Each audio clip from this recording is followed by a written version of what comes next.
Ever since they started to introduce the Infinity Stones one by one, we all figured that at some point you would have to reveal the Soul Stone leading into Avengers Infinity War and Avengers Endgame. But they never did that, although there was a ton of theories. Heimdall, Wakanda, Doctor Strange, Galactus, Batman. But it ended up being the Red Skull, and now we know why. Why it took so long. We already know why.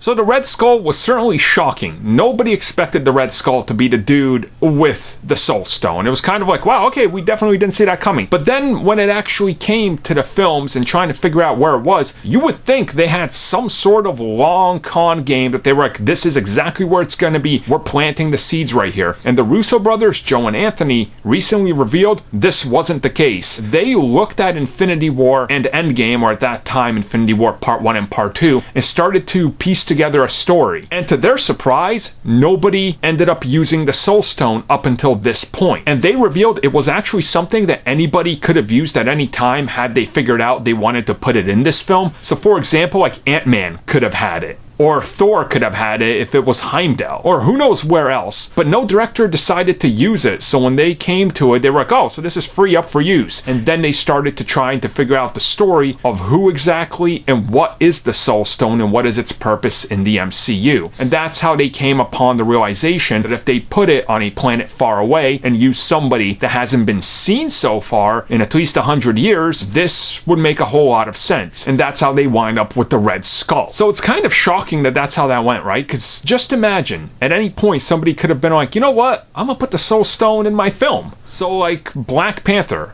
for example, maybe could have been down in the crypts. Or they could have used Atlantis. Wishful thinking, it's never gonna happen. Or maybe at one point the Soul Stone could have been on Adelan with the Inhumans.